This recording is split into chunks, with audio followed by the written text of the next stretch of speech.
The year was 1913. Woodrow Wilson was president, and powerful banking interests, who had been trying for years, finally achieved their long-term goal of a silent coup d'etat by taking control of the American government. The first thing they did to accomplish their takeover was convince Secretary of State Philander Knox to lie to the American people and tell them that the 16th Amendment, the Income Tax Amendment, had been legally ratified by the states when it was not. The bankers knew that this tax would ultimately end up in their pockets. Because of this fraud, the American people were led to believe there was now a tax on their labor. Congress and the president are completely aware of this fraud, and it was even cited in a recent court case.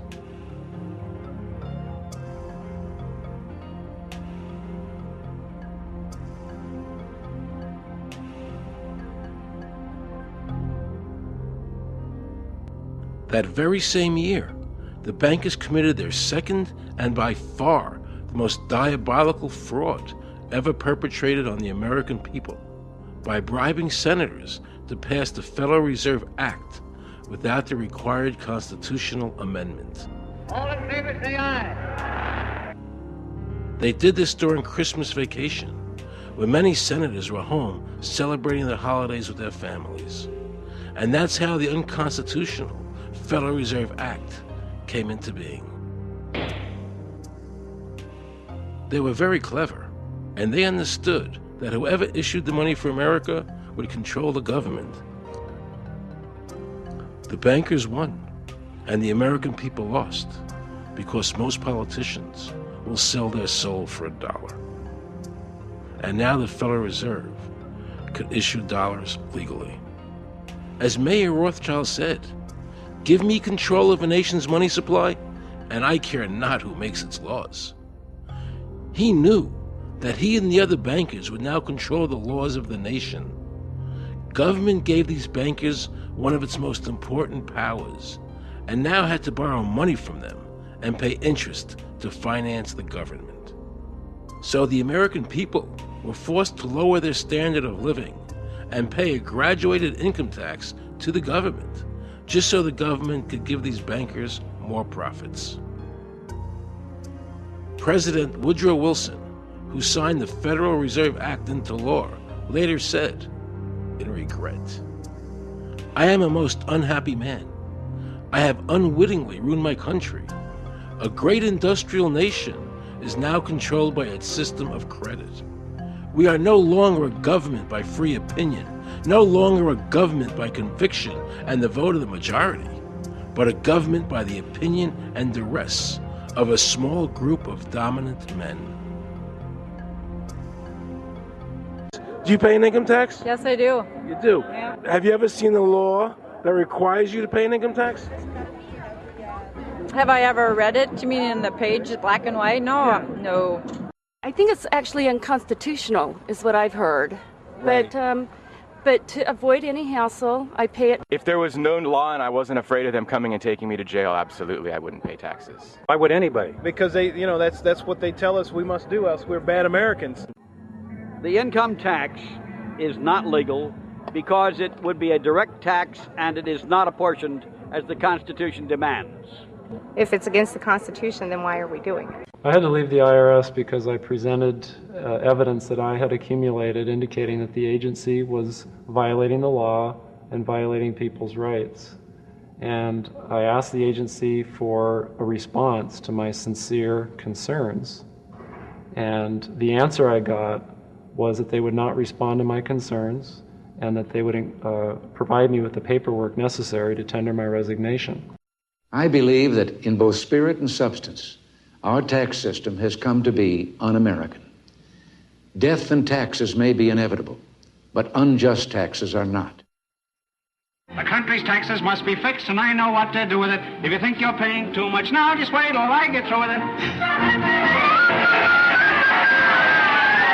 Now, Mr. Hanley, I'd like to ask you something. What does the government do with all the money we give them in taxes? When President Reagan was elected, one of the first things that he did was appoint a blue ribbon panel of of business people headed by Peter Grace, and is commonly referred to as the Grace Commission. And their job was to research all the various areas of the federal government and make a report. One of the quotes from the Grace Commission is, 100% of what is collected is absorbed solely by interest on the federal debt. All individual income tax revenues are gone before 1 nickel is spent on the services taxpayers expect from government. The main purpose of the income tax is not to raise revenue, but to redistribute wealth and to control society. I think we should not want the income tax for several reasons. One is that it is the instrument of totalitarianism. It is the means by which the government can manipulate people and put you into a condition of servitude. In fiscal 99, the Department of Defense had 1.1 trillion of undocumentable adjustments.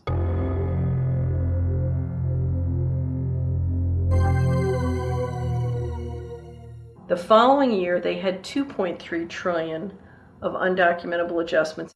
I kept wishing the IRS would allow me to interview somebody. Why wouldn't they show the law? What were they so nervous about? I began to have a frightening thought. What if it was our own government we had to be afraid of?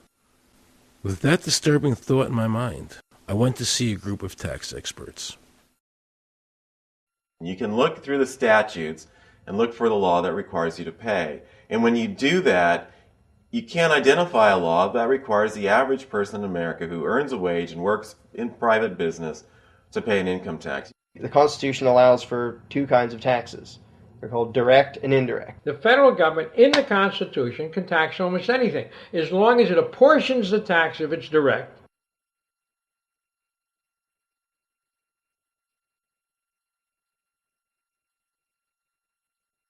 I have a letter here from Daniel Inouye's office of the United States Senate that says, based on the research performed by the Congressional Research Service, there is no provisions which specifically and unequivocally require an individual to pay an income tax.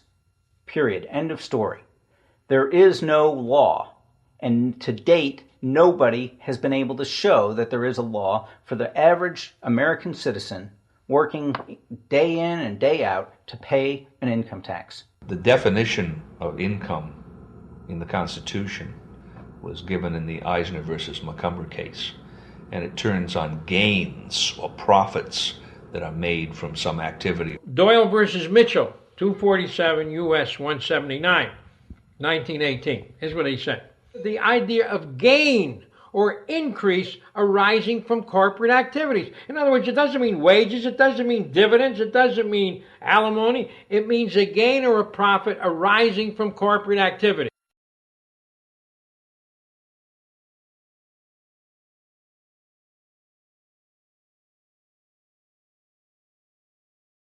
These liens that are recorded against people by the government for tax liens are nothing more than allegations. They are non-substantive. They have never been determined by a neutral third party, such as a court, to have one shred of validity. If you ever get a notice of an audit or anything else, the first thing you should do is a Freedom of Information Act request for records that they're using to substantiate or justify the audit. Now it all became clear.